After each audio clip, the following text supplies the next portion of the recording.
Nós procuramos escrever esses estudos porque nós temos algumas vias de captação do nosso conhecimento. Os olhos, os ouvidos, o tato, paladar, olfato. Aqui a gente vai usar só dois, o ouvido e a visão. Mas também nos relacionamentos, os nossos tatos. O assunto que o Senhor nos deu para hoje é cultivando uma espécie transgênica verdadeira. Uma transgenia, que é um assunto razoavelmente novo do ponto de vista da ciência, mas que é um assunto bem antigo. Nós vamos ler aqui Gênesis 1:11. E disse: produz a terra relva, ervas que deem sementes, e árvores frutíferas que deem frutos segundo a sua espécie, cuja semente esteja nele, sobre a terra, e assim se fez.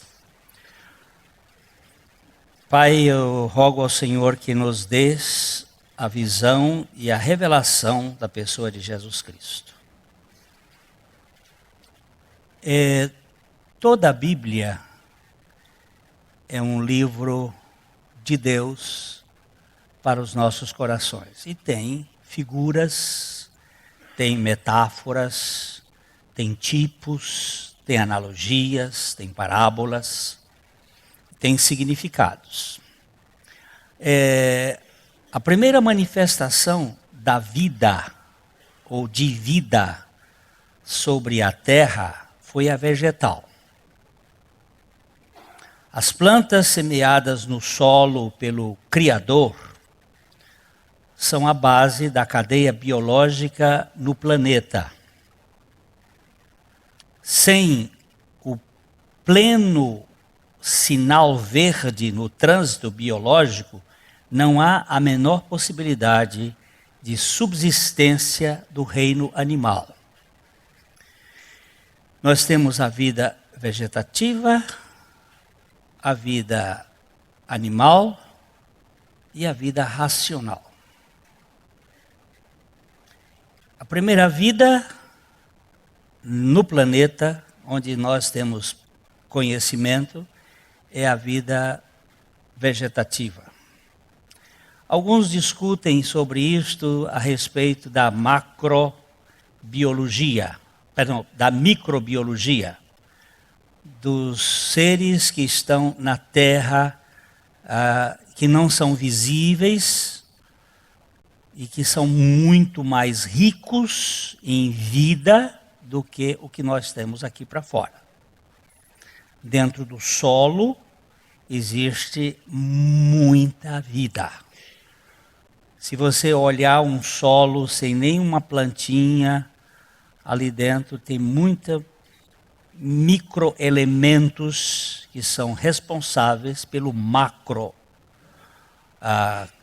o sistema macro de vida. Mas, do ponto de vista da criação, nós temos ali as plantas como, primeiro, sistema vital na terra. A terra deveria produzir relva, ervas e árvores segundo a sua espécie. Havia uma ordem bem definida na estrutura do DNA de cada célula, formando a espécie conforme os seus genes. Toda espécie tem uma mesma constituição que se perpetua pela semente. Há códigos. Eu estava me referindo essa semana lá no grupo da família a respeito daquele cientista, Dr. Francis Collins, que ele se tornou o pai, ou o mentor, ou aquele que presidiu a chamada Projeto Genoma, o estudo dos genes. Ele era um ateu, ele era um homem criado dentro da ciência mais elaborada, foi um dos primeiros alunos da Universidade de Harvard, que é uma das melhores universidades do mundo, mais famosas. E que um dia, enquanto ele estava como médico no leito, ao lado de uma senhora que estava em câncer, com um estado terminal de câncer, ele, olhando para ela, e disse: minha senhora, por que tanta serenidade? E ela disse: doutor, é que quando os meus olhos se fecharem aqui, eles vão abrir lá na casa do meu pai. Ele tomou um susto com aquela firmeza, com aquela serenidade, porque ele estava acostumado a ver só vida bios e vida psique. E ele nunca tinha tido conhecimento de vida zoe, de vida de Deus. Então aquilo foi um susto para ele. E ele disse que naquela noite ele foi procurar e não tinha uma Bíblia em casa. E ele foi no outro dia comprar uma Bíblia e começou a ler e a ler. E depois ele foi designado pelo presidente dos Estados Unidos para fazer parte desta comissão do Projeto Genoma. E quando ele começou a ver a ligação dos guanina, cetina, como é que chama aquilo?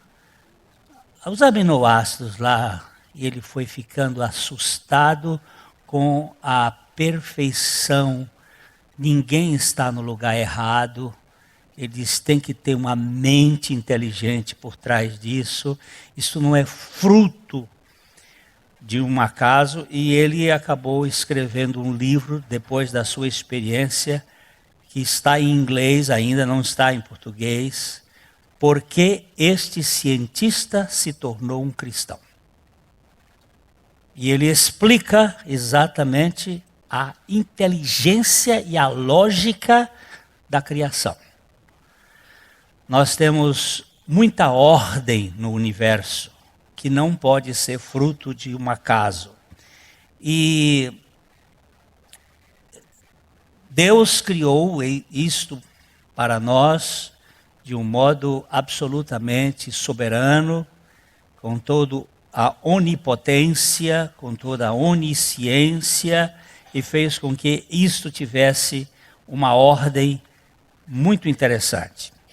Mas tudo antes da queda de Adão era muito bom. Não havia uma partícula de morte circulando o nosso planeta e, consequentemente, não existia na Terra qualquer árvore tóxica ou mortífera. Todas as árvores eram boas para se comer, exceto a árvore do conhecimento do bem e do mal, que havia uma proibição. Mas depois do tombo adâmico, as coisas mudaram. Existe uma possibilidade de que na queda de Adão, quando Deus está julgando a serpente, e depois a mulher, e depois o homem, Deus disse ao homem que a terra iria sofrer em consequência do pecado, e que ela iria produzir espinhos e abrolhos, ou coisas que ferem e coisas que envenenam e matam.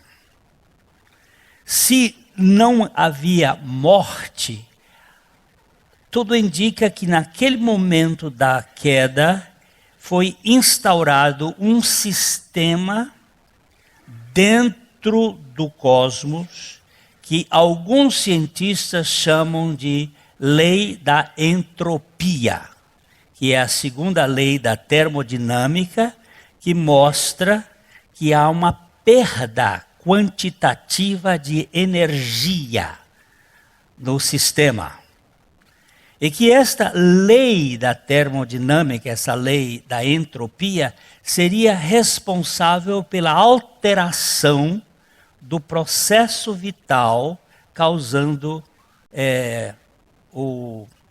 a distorção em alguns sistemas celulares. São hipóteses criacionistas. Ainda que possa haver vários tipos de banana, sabemos que todas elas fazem parte de uma mesma família. Há, entretanto, bananas comestíveis e bananas bravas.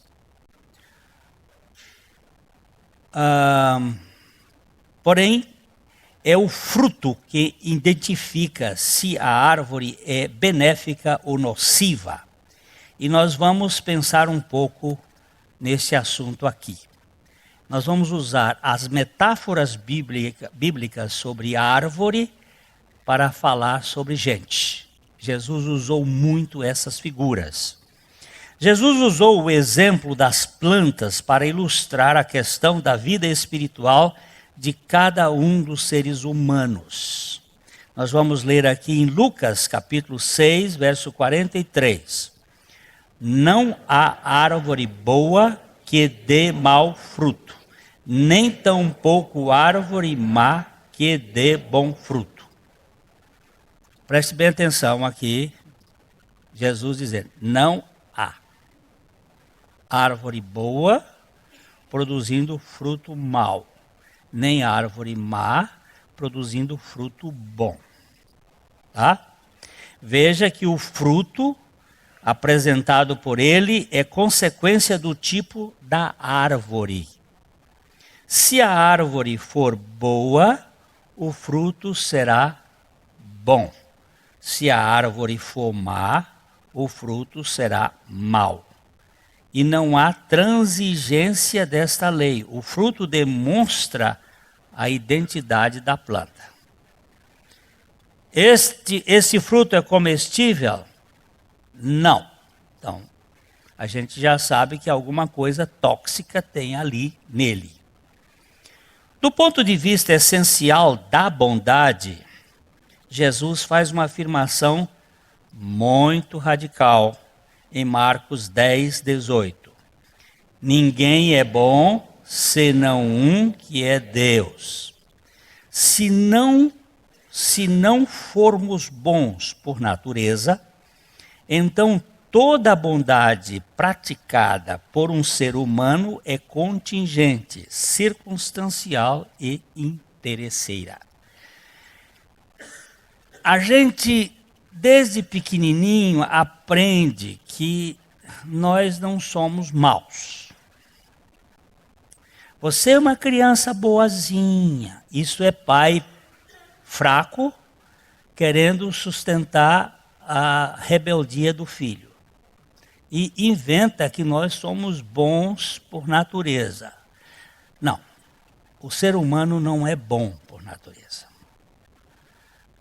O que nós podemos fazer no processo educativo é frustrar a nossa maldade e manter-nos dentro de um sistema coercitivo de fora para dentro, tentando sustentar a nossa rebeldia, o nosso egoísmo, a nossa caoticidade e a nossa desobediência e a nossa mentira. Nós não somos seres bons por essência. A nossa bondade social ela é construída. Deixa eu dar um pouquinho aqui. Recentemente, o Dr. Ivan Capelato esteve aqui em Londrina. Ele é um dos mais conceituados psicólogos no Brasil atualmente. O Dr. Ivan Capelato estava falando que, em face das crianças estarem sendo colocadas muito precocemente nesses aparelhos eletrônicos de iPads, iPhones, qualquer coisa, ai de nós. Eles estão perdendo as suas capacidades cérebro-corporal. A desconexão entre o cérebro, por exemplo, e o esfíncter, ou os esfíncteres, tanto os urinários quanto os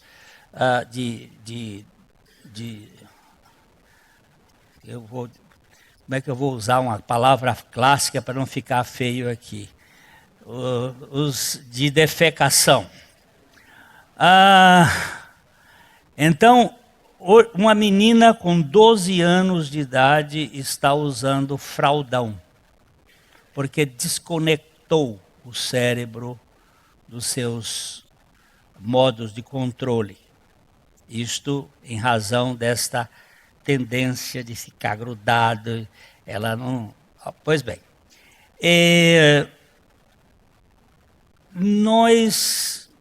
Isto tudo que nós temos de urinar, de defecar, é aprendido. Nós não nascemos com isso. Isso foi condicionado. É um aspecto de condicionamento, de aprendizado.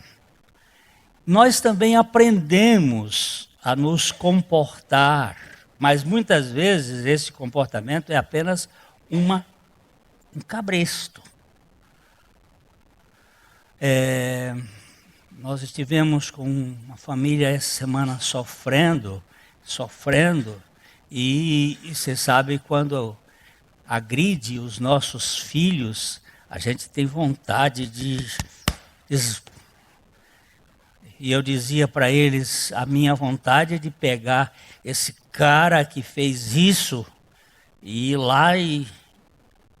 Isso é da nossa tendência, mas agora nós ganhamos uma outra experiência, que é a experiência da obra de Cristo. E nós, paradoxalmente, caminhamos com um corpo carnal, que tem uma força de reação vingativa às vezes, e temos a vida de Cristo, que nos domina, não é dominar, nos mantém dentro do equilíbrio de dependência. Se isso não acontece, nossa natureza humana é má. Não me venha com essa história de que a natureza humana é boa, porque se você disser isso, você não conhece natureza humana. Ou você está mentindo, está tentando fingir que você não é. Eu sou igualzinho a toda essa turma que está na cadeia. Eu tenho a mesma natureza.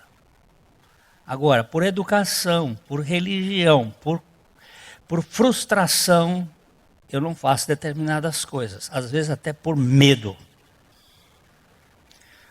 E o que eu estou querendo levantar aqui é o seguinte: não existe bondade essencial no ser humano.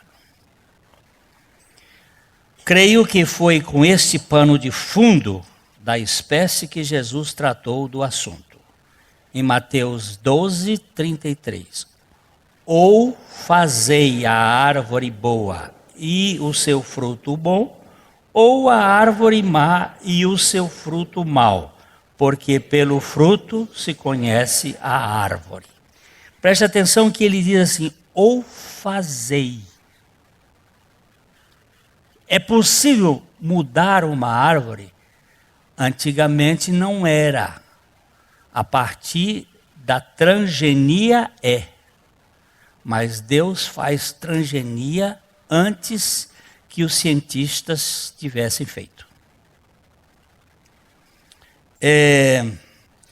Se a banana é prata, não mata.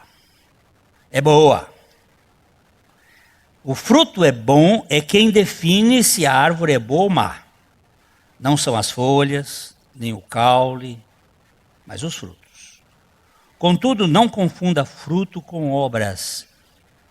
Máquinas fazem obras, árvores dão frutos.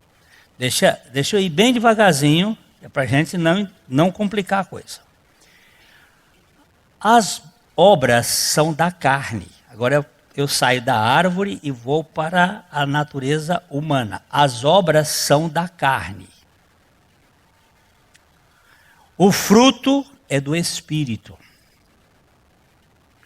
A carne pode produzir obras boas ou más, mas nunca boas obras. Uai, o que é isso? O que você quer dizer com isso? Há obras da carne que são boas, são obras boas. São coisas, por exemplo, Jesus disse assim: se vós que sois maus, sabeis dar boas coisas aos vossos filhos, se o filho lhe pedir pão, você dá uma pedra? Isso não é uma boa obra, isso é uma obra boa. Se o filho lhe pedir peixe, você dá um escorpião?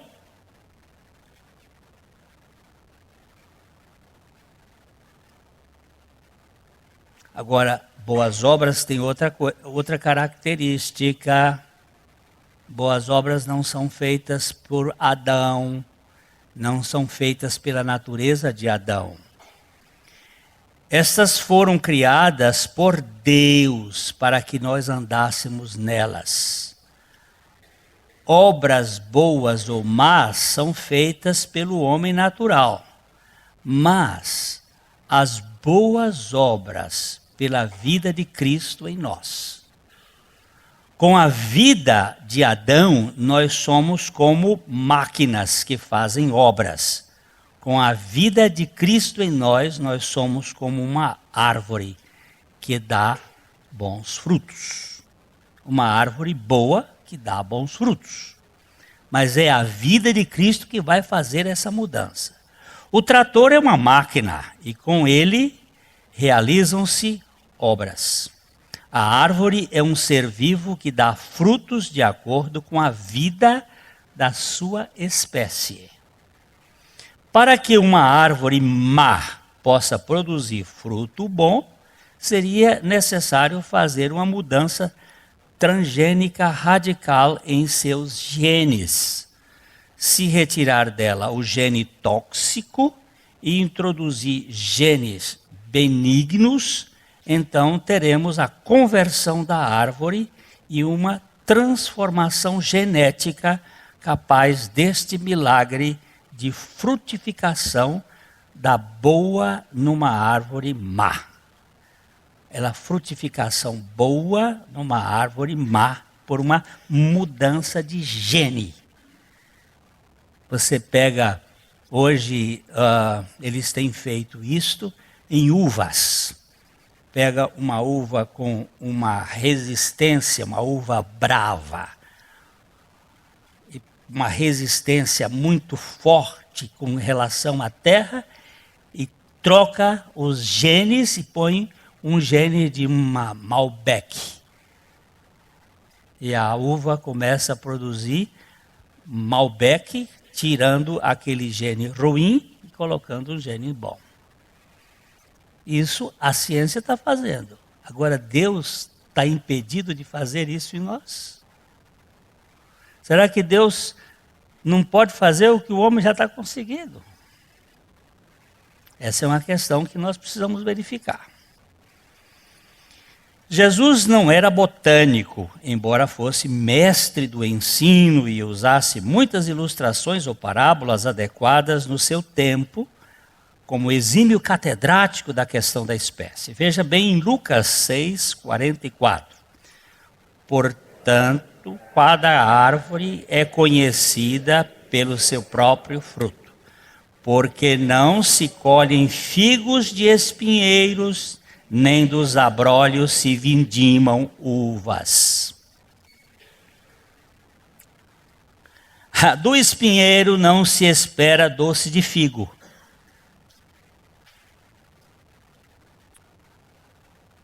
Vocês gostam de doce de figo? Hã? Eu tenho uma irmã aqui em Londrina que ela faz uns doces de figo, assim aquela bolota que fica bem suculenta, você bota na boca aquilo ali, faz... Chega a dar aquele gosto, aquele doce de figo. Não vem de espinheiro. Mas se fizer uma transgenia no espinheiro de tal forma que coloque os genes do figo no espinheiro, ele vai dar figo. Você diz assim, como? Como pode? Pode. Para Deus pode. Os cientistas estão podendo fazer algumas mudanças de resistência, e nós temos aí a Monsanto fazendo algumas coisas, e a pressão da turma do Greenpeace, muita gente batendo, porque pode mudar e alterar de tal forma que não haja reversão. Eles construíram, por exemplo, fizeram uma uva que diz que nem fogo mata a bicha. Eles estão com medo dela porque a resistência dela queima tudo, ficar uma raizinha, ela brota, tá danado. Mas Deus faz e muda bem, que ele tira do ruim para o bom. Agora, tirar do bom para o ruim, é só nós mesmo.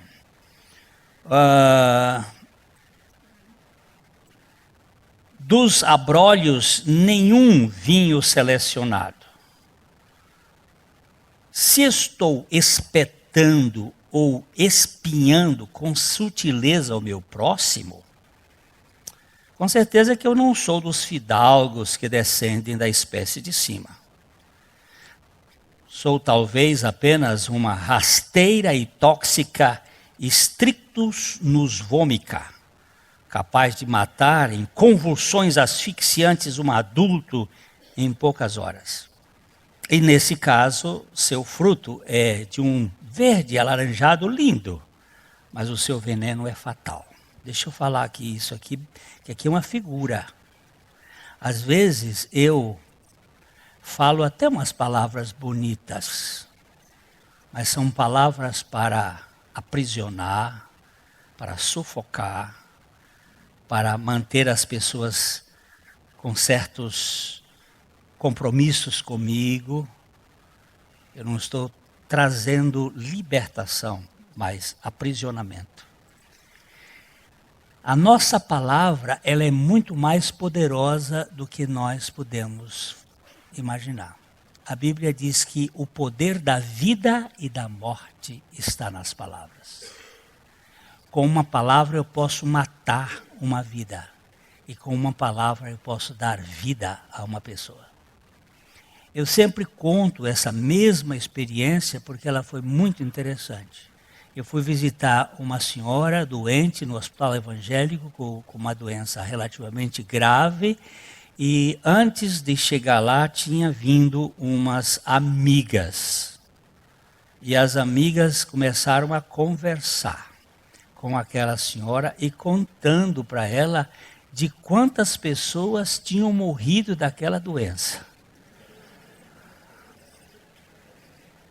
E que elas, inconscientemente, eu acho que não foi por propósito, elas eram amigas, a não ser que fossem amigas da onça,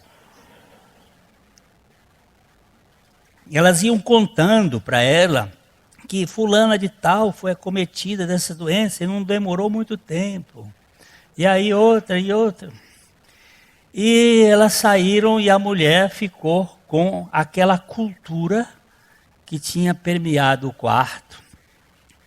E uns 15 minutos depois eu entrei, fui visitá-la, e ela virou para mim e disse assim: ô pastor, foi Deus que mandou o senhor aqui. Eu digo: ora, se foi Deus que mandou, bendito seja o Senhor. E ela começou a contar. E eu digo, e nenhuma delas contou quantas foram salvas dessa doença? Porque algumas já foram também salvas dessa doença. Mas a gente tem uma tendência tão diabólica de olhar o lado trágico das coisas, de olhar o lado do desespero e que não temos uma mensagem de esperança. Aí nós conversamos lá e quando no final ela saí, ela foi e beijou minha mão e disse assim, foi mesmo Deus que te mandou aqui. E eu tenho pedido ao Senhor que eu seja sempre parte da solução dos problemas e não parte dos problemas.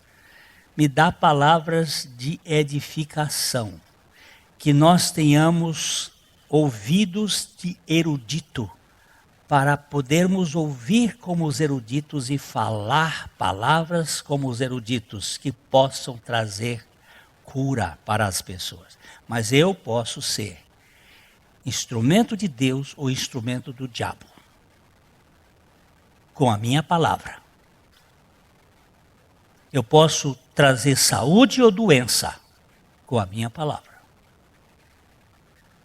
E é preciso que nós tenhamos a consciência disto. Há poder de vida e de morte nas palavras.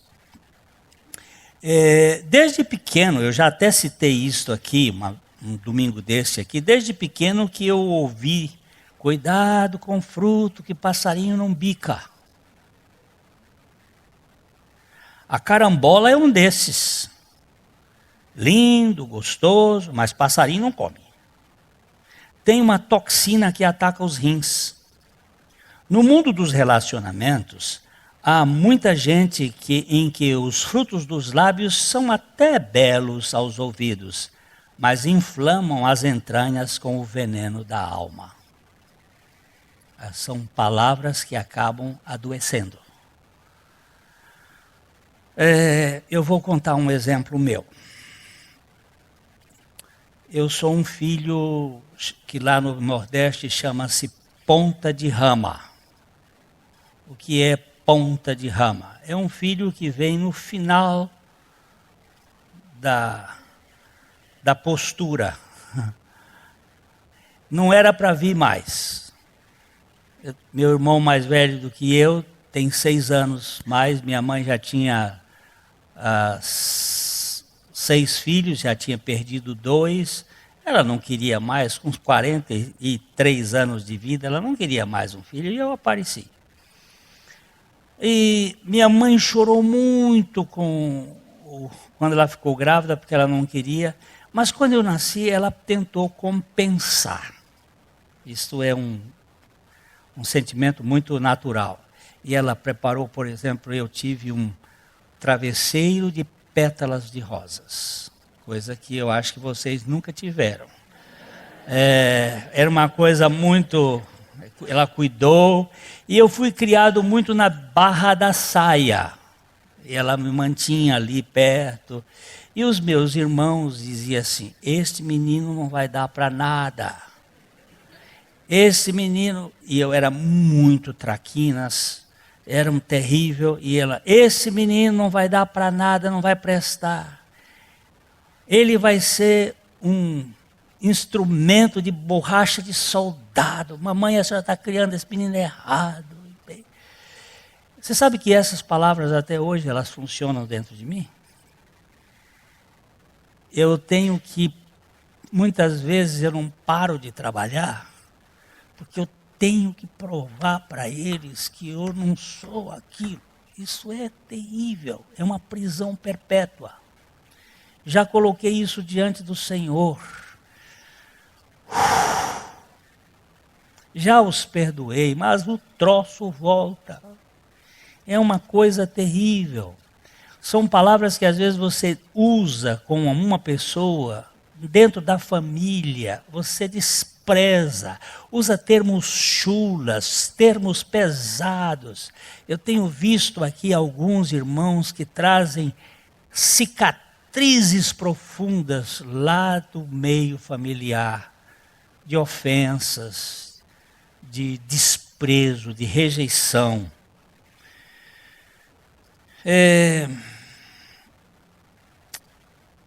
A frutificação é sempre produto da espécie. A árvore boa dá bom fruto. A má, mau fruto. O ser carnal frutifica segundo a carne, e o seu fruto é maligno. enquanto que o ser espiritual frutifica de acordo com a vida vivificada pela ressurreição de Cristo e o fruto é benigno. Eu tenho tido o privilégio de conviver com pessoas. Tem pessoas com quem eu convivo e eu saio reabastecido. E tem pessoas com as quais eu convivo e eu saio esgotado. Não sei se vocês têm essa experiência. Outro dia alguém disse assim, eu não gosto de ir na casa de minha mãe. Eu disse, por quê? Porque quando eu vou lá eu saio só o bagaço. E o que acontece?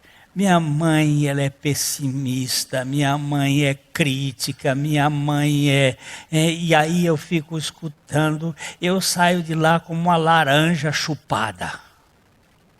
Eu disse, eu conheço isso. E eu conheço isso aqui dentro desse meu canto de atender gente. Tem dia que eu atendo uma pessoa e depois que eu atendo 1 hora, eu grito para a secretária, me dá 15 minutos. Ela disse, por quê? Outra pessoa está aqui. Não, pede para esperar 15 minutos. O que o senhor vai fazer? Pode deixar. Eu me prostro no chão, deitado com a cara no chão. E fico clamando a Deus, Senhor, tem misericórdia de mim. Eu fui sugado, puseram um canudinho na cabeça, chupar até o fim. Hoje eu tenho usado também momentos de estar expulsando algumas forças que eu não sei bem como funciona, mas eu sei que existe radioterapia e que são ondas que atacam a pessoa e você não vê, e também existem umas ondas de energia do sujeito que consome a vida, porque a linguagem dele é uma linguagem cancerígena e cansativa, e suga. Eu vou ali ouvindo e expulsando, Senhor, tira esse troço das costas. Dizem que é encosto, eu não sei o que é isso. De qualquer modo, desencosta essa pessoa desse troço e liberta isso aí, porque é um caso sério. A carne é a vida de Adão, que frutifica para a morte. Por outro lado, a vida espiritual é Cristo vivendo em nós, depois de ter nos crucificado juntamente com Ele, dando o fim ao nosso velho homem, a fim de frutificarmos em novidade de vida para a glória da Trindade. Aqui é que nós começamos a ver o que é a transgenia.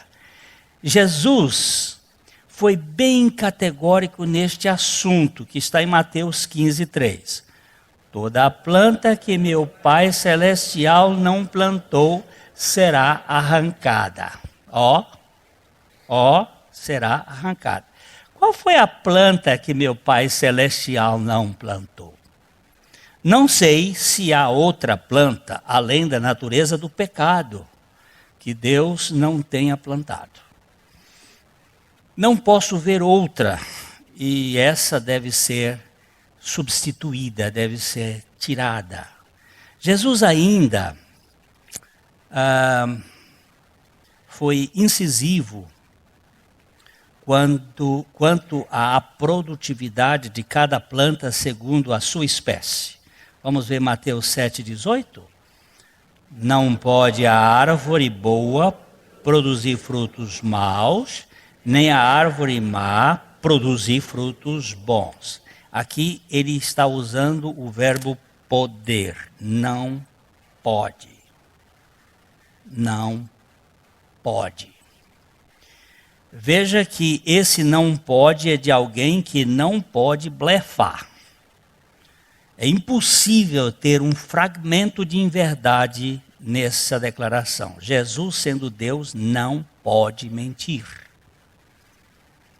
Creio que o Criador realizou uma transgenia em Cristo crucificado. ao incluir todos os pecadores eleitos no corpo de Cristo na cruz. Fez com que os pecados dos pecadores eleitos fossem transferidos para Cristo, a fim de serem justificados por Cristo, para então ser implantada a justiça de Cristo no pecador eleito, justificado pela graça. Deixa eu ver se eu entendi. Eu sou um pecador que fui colocado em Cristo e meus pecados foram transferidos para Ele, na cruz. E Ele os justificou ou os destruiu, tirou de mim e passou para mim a justiça dele. Tirou o gene tóxico e colocou o gene benigno. Eu perguntei a um professor da universidade que leu este meu estudo antes de eu apresentar aqui, se eu podia fazer esta apresentação com a legitimidade científica. Ele disse perfeitamente, pode ir em frente que o negócio é assim mesmo. É isso aí. Então, não estou aqui achando que é uma coisa apenas de um pastorzinho que teve isso, foi uma noite conversando com Deus, e Deus me mostrou assim, eu fiz uma obra de transferência. Eu peguei tudo que é sujo seu, toda a sua natureza rebelde, coloquei no meu filho. E coloquei a vida do meu filho em você, para que você seja um instrumento da vida dele. Parece que a Trindade se envolveu aqui numa operação de transferência de genes bem arriscada, ao incluir nosso velho homem em Cristo crucificado, para em seguida imputar-nos a vida de Cristo ressuscitado como a nossa garantia de regeneração. Vejam como Jesus descreve a obra da redenção em João 14, 20. Naquele dia, vós conhecereis que eu estou em meu Pai, e vós em mim, e eu em vós. Esse aqui é um assunto de fé na palavra de Deus. Hoje à noite, se o Senhor permitir, nós vamos tratar um pouco mais sobre a habitação em Cristo, e um dos assuntos que me chamam muito a atenção é esse aqui, naquele dia. Que dia é este? É o dia da redenção. Que dia é este? É o dia da crucificação. Que dia é esse? É o dia em que vós conhecereis que eu estou em meu Pai, e vós em mim, e eu em vós. É a chamada tripla habitação, onde a Trindade e nós fomos envolvidos numa relação tão profunda, que o que é de ruim meu passou para ele, o que é de bom dele passou para mim. Osmose talvez explique alguma coisa, mas é mais a questão transgênica mesmo. Tiro um e ponho outro, para que você não seja mais você, mas eu vivendo em você. A engenharia genética vem fazendo experiências semelhantes na agricultura. Se um cientista pode fazer essa transferência, criando espécies mais resistentes e outras com características diferentes, seria impossível ao Altíssimo realizar uma façanha como essa? Seria impossível para o Deus Todo-Poderoso nos fazer participantes de sua natureza? Oh, que coisa linda! Talvez a profecia aqui estivesse nos mostrando o milagre nas entrelinhas. Vamos ver o que Isaías 55:13 diz. Em lugar do espinheiro crescerá o cipreste, Em lugar da sarça crescerá a murta, e será isto glória para o Senhor e memorial eterno que jamais será extinto. Esse texto de capítulo 55 de Isaías, ele fala exatamente, aquele que tem sede, olha, venha beber da água que eu tenho para dar, sem dinheiro, sem preço. Aí ele vai descrever que a palavra de Deus é como a neve, a chuva que cai, e quando cai faz brotar, e não tem outro jeito, ela não vai ficar vazia.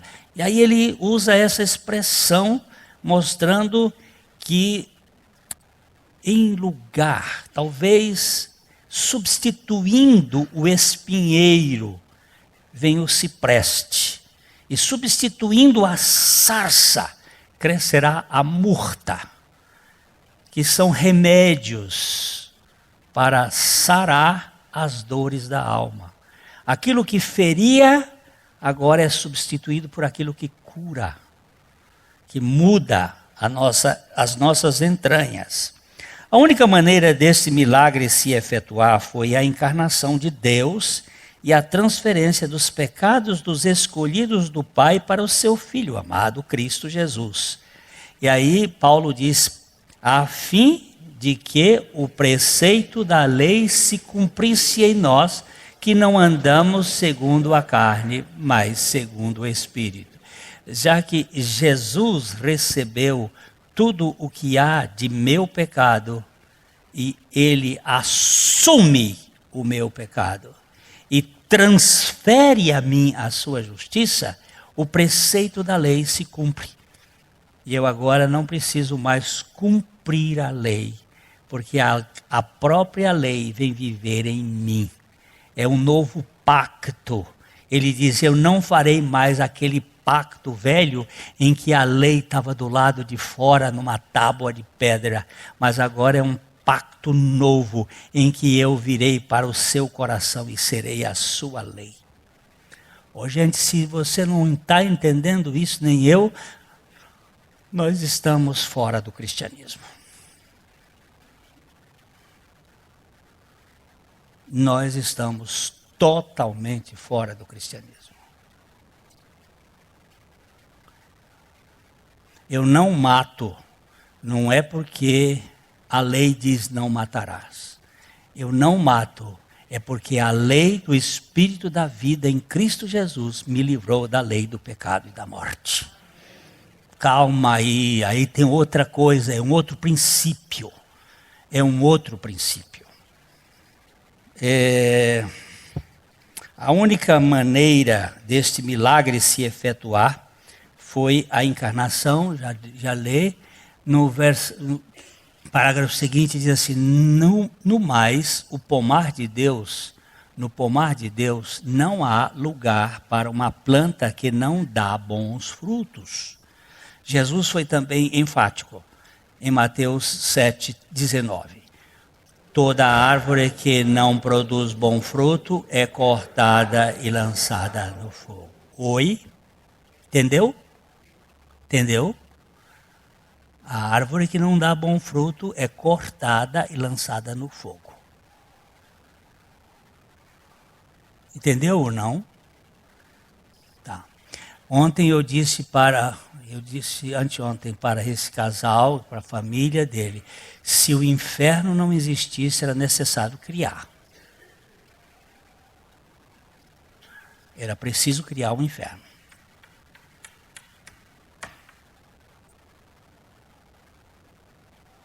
E aí vocês, basta pensar isso à luz com os olhos do Espírito Santo.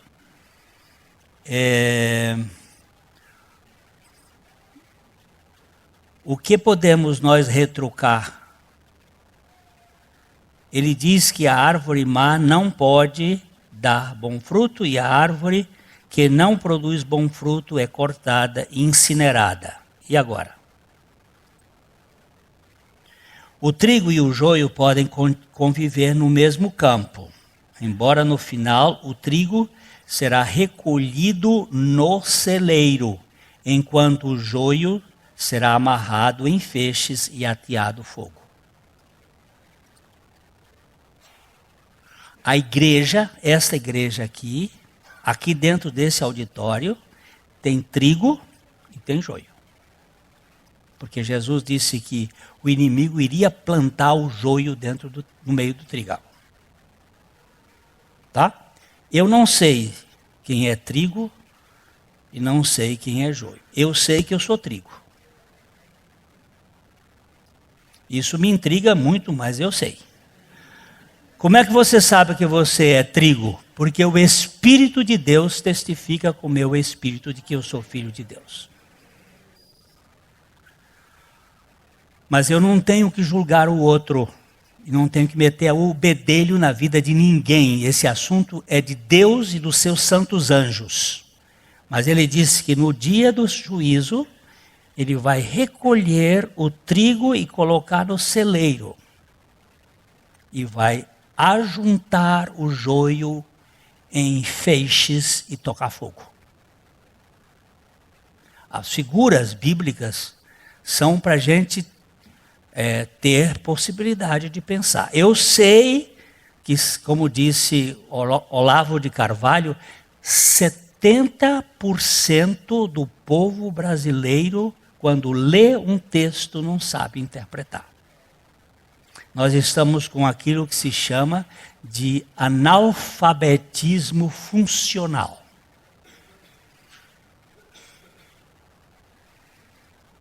Nós não sabemos interpretar texto.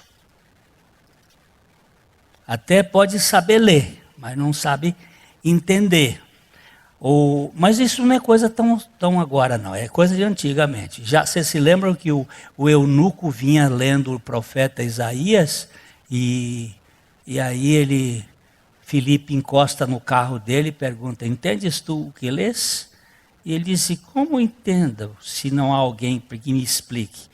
E o eunuco pegou a carona, entrou ali e começou a explicar. Partindo de Moisés, passando pelos profetas, veio até Jesus. E o cara chegou, tinha uma poça d'água no caminho. Ele disse: aqui tem água, e o que me impede que eu seja batizado? E o Filipe disse: é lícito, se tu creres de todo o teu coração. Ele disse: eu creio que Jesus é o Cristo, Filho de Deus. Então vamos embora para agora, porque agora é agora. O agora de Deus é agora. Aí alguém disse assim: tem que fazer curso de catecúmeno para batizar. Eu digo: o que é isso? Tem que batizar e depois ensinar. E é isso que a Bíblia diz. Indo por todo mundo, batizar em nome do Pai, do Filho e do Espírito Santo. Depois ensinando-os a guardar todas as coisas até... Aí quando nós invertemos, criamos problemas. Depois não sabemos por que os problemas. Onde é que eu estou agora? Para Jesus o ponto está bem claro. Vamos ler aqui Mateus 7,17. Assim toda árvore boa produz bons frutos, porém a árvore má produz frutos maus. Não há como contra-argumentar com o Senhor. Tudo agora depende da revelação do Espírito Santo. Segundo Jesus, a coisa fica assim, fica simples desse jeito, em Mateus 7,20. Assim, pois, pelos seus frutos os conhecereis. Se eu minto, sou o quê? Mentiroso. A mentira é um fruto da espécie mitomaníaca.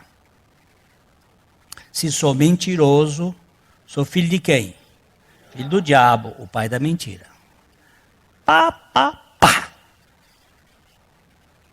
Não tem como mudar. Vós sois filhos do diabo. O que ele faz? Mente desde o princípio. É assassino desde o princípio.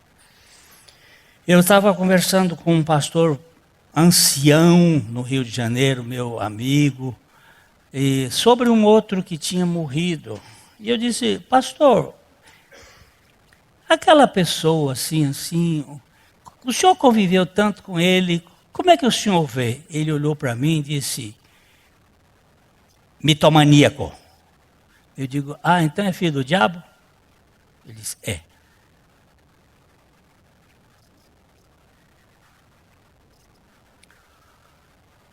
Mitomaníaco. Sabe? É uma palavra bonita, mitomaníaco. Mentiroso. Fica mais forte. É, mentiroso.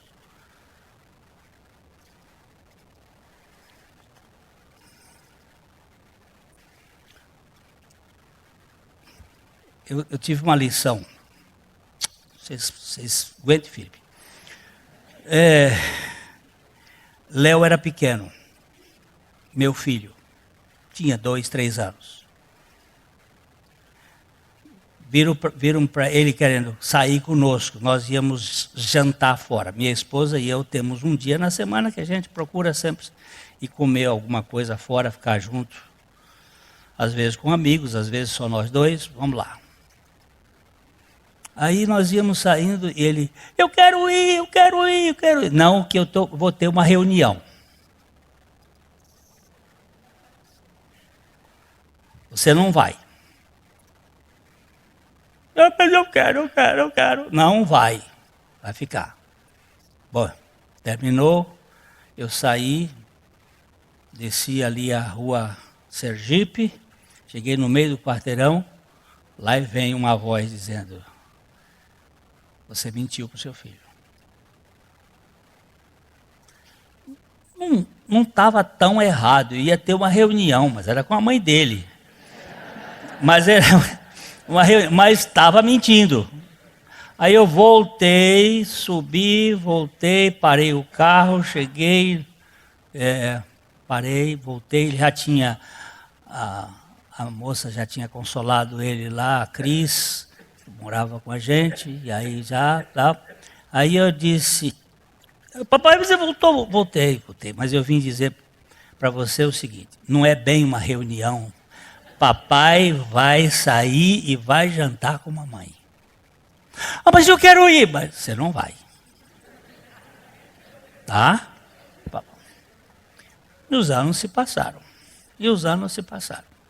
Um dia ele estava conversando com alguém que contou uma história, disse que o seu pai fez isso. Ele disse, é mentira sua. Como que você pode dizer que é mentira minha, moleque? É, porque meu pai me disse que foi assim, e ele não mente para mim.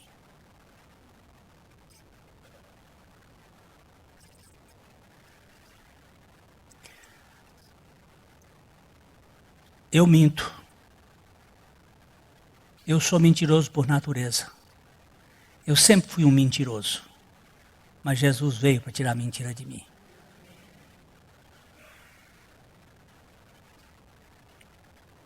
E quando eu omito um fato, eu preciso, depois, eu não aguento. Eu tenho que tratar esse troço.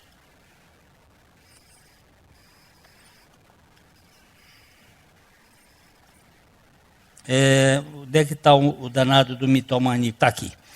Se eu odeio, eu sou o quê?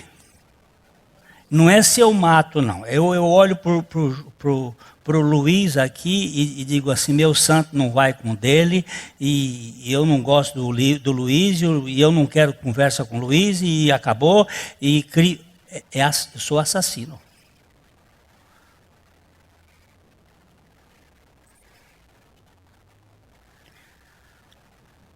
A mulher virou para mim e disse assim, pastor, eu fiz o enterro do meu marido essa semana. Ele morreu? Não. Morreu para o meu coração. Digo, então a senhora é assassina. Ela não gostou. A gente não gosta. Se eu odeio, eu sou assassino. Pois quem odeia também é da família de Satanás. 1 João 3,15. Todo aquele que odeia seu irmão é assassino. Ora, vós sabeis que todo assassino não tem a vida eterna permanente em si. Tudo que eu produzo em mim é uma consequência do que eu sou. Os meus atos refletem a minha natureza. Se amo os meus inimigos, os que não gostam de mim, é porque houve de fato uma obra transgênica em meu DNA de cunho espiritual, que me levou a produzir em mim os frutos da natureza divina. O apóstolo Pedro viu assim a transferência do caráter divino em 2 Pedro 1,4, pelas quais nos têm sido doadas as suas preciosas e muito grandes promessas, para que por elas vos torneis coparticipantes da natureza divina, livrando-vos da corrupção das paixões que há no mundo. Fica evidente que a encarnação de Cristo, Deus assume todo o pecado do pecador na cruz, para levar os seus a morrerem com ele. E na sua ressurreição, todos aqueles que vierem a crer pela graça, possam receber a coparticipação da natureza divina, como a única garantia de um processo de transgenia espiritual que precisa ser cultivada no modo de viver de cada um dos filhos de Abba. Não mais eu, mas Cristo. Amém. A mensagem que você acabou de assistir faz parte do Ministério de Comunicação Palavra da Cruz. Temos um grande acervo de estudos bíblicos em áudio e vídeo. Distribuímos também gratuitamente o jornal mensal Palavra da Cruz. Entre em contato conosco pelo fone 0 operadora 43 3372 8900 ou pelo e-mail livraria@piblondrina.com.br. Visite-nos pelo site www.livrariapiblondrina.com.br ou acesse www.piblondrina.com.br. Graça e paz.